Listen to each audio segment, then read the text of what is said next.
A República no Espírito Santo.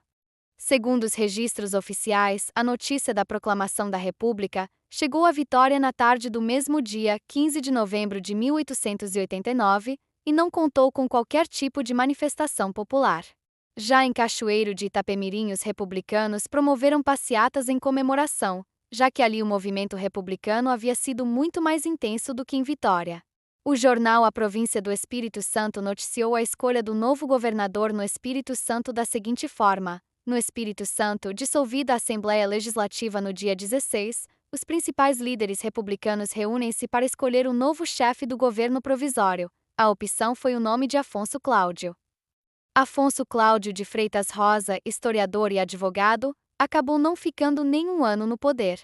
Por questões administrativas, transferiu o cargo para Constante Gomes Sodré, que 2 meses depois passou a Henrique da Silva Coutinho, que em 4 meses transferiu a administração para Antônio Gomes Aguirre. A República teve certa dificuldade de se estabelecer, tanto na esfera federal quanto nas esferas estaduais, o conflito de interesses era enorme. Nesse período, foi promulgada a Constituição Estadual de 20 de julho de 1891 e foi eleito o Barão de Monjardim, que governou até dezembro e entregou o cargo ao vice, Antônio Gomes Aguirre. A posse do Marechal de Ferro Floriano Peixoto, também chamado de Consolidador da República, por ter desenvolvido uma política de eliminação da instabilidade republicana, muitas vezes sem o uso da democracia, acabou por trazer reflexos diretos ao Espírito Santo. Caiu o situacionismo capixaba. Para acabar com a instabilidade estadual e garantir os seus interesses, o governo federal indicou uma junta governamental constituída pelos coronéis Inácio Henrique de Gouveia, Galdino Teixeira Liz de Barros Loreto e o médico Graciano dos Santos Neves. Eles administraram do final de 1891 até 1892. O projeto modernizante de Muniz Freire. Primeiro mandato, de 1892 a 1896, segundo mandato, de 1900 a 1904. O doutor José Carvalho Muniz Freire é uma das maiores referências políticas do Espírito Santo. As metas prioritárias do seu governo eram investimentos nas ferrovias, no povoamento do solo e na produção agrícola. O seu primeiro mandato marcou o início da fase política de estabilidade administrativa e durou de 1892 a 1896. Iniciou as obras da Estrada de Ferro Sul-Espírito Santo 29, construindo o trecho Argolas-Viana.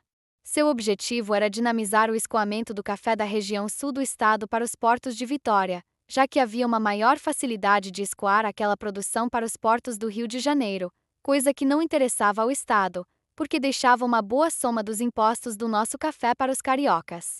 A Estrada de Ferro Vitória-Minas, EFVM, foi outro grande investimento ferroviário iniciado em 1913 e colaborou decisivamente para o desenvolvimento do Espírito Santo, principalmente o setor centro-norte. Com base no seu projeto de povoamento, Muniz Freire introduziu cerca de 20.000 colonos italianos sob o regime de pequena propriedade. Através de um projeto de urbanização desenvolveu pelas mãos do engenheiro sanitarista Saturnino de Brito o novo arrabalde de Vitória, Praia do Canto Praia Comprida, que consistia em uma expansão da cidade no sentido Jucutuquara-Praia do Canto, com a concepção de que a urbanização de uma cidade só poderia ser realizada de forma progressiva. O projeto Novo Arrabalde era o que existia de mais moderno no Brasil, loteamento planejado e higiênico. O lote padrão Subúrbio Jardim introduzia as características da cidade moderna e rompia com a contiguidade da forma urbana colonial. Carlos Alberto M. Andrade, em Abreu, Carol, Opsit, p. 90. Muniz Freire ainda se empenhou na reorganização da escola normal, construiu o Teatro Melpomene e criou a Diocese do Espírito Santo com sede em Vitória. Todos esses eventos só foram possíveis graças aos recursos gerados pelo café. No entanto, na sua segunda administração enfrentou uma terrível crise do café, pois o preço do produto entrou em uma queda vertiginosa, enfrentou uma prolongada seca que gerou a falência econômica do Estado e forçou o governo a decretar uma moratória, junto aos nossos banqueiros credores 30. Essas crises geradas pelo café tinham um reflexo direto na economia capixaba, principalmente devido à dependência da nossa nascente indústria da receita desse produto. Apesar de uma severa crise, a administração de Muniz Freire vivenciava um dos grandes momentos da sociedade capixaba.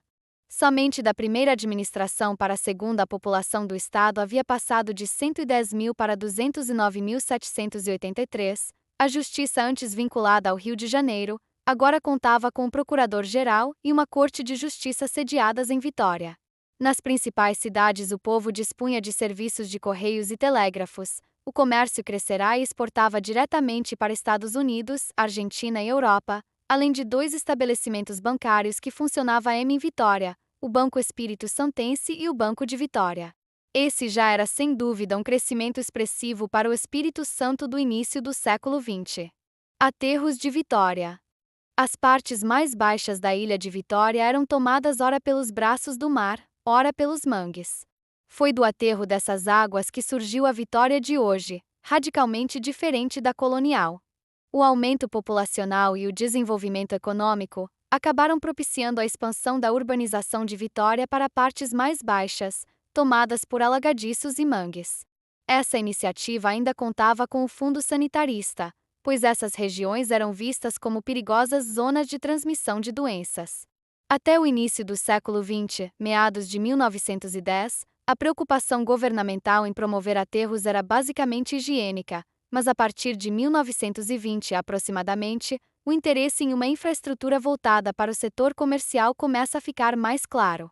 Já nas décadas de 40 e 60, o aumento populacional, associado ao interesse na especulação imobiliária, foram os principais agentes do processo de aterramento. Até 1960, a economia do Espírito Santo era centrada na produção agrícola baseada em pequenas propriedades de produção familiar, principalmente a cultura do café.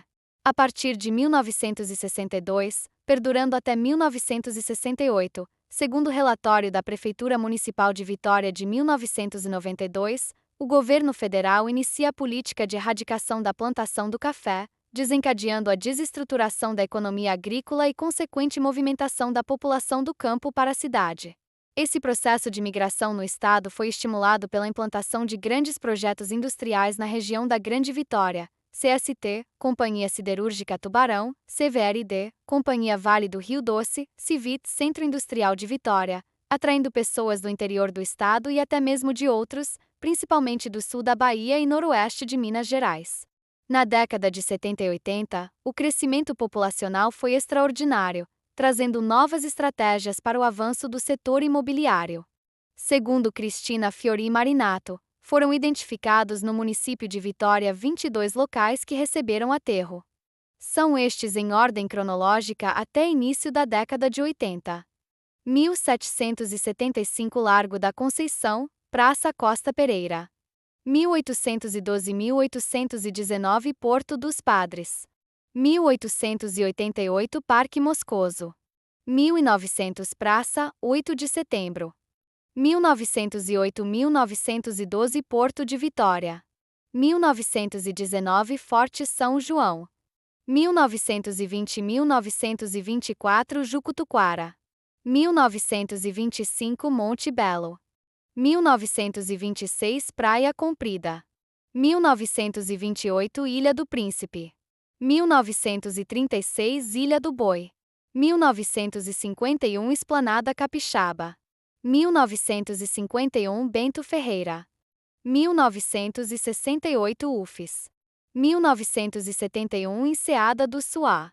1979-1981 Grande São Pedro. 1979-1981 Jabur. 1979-1981 Andorinhas.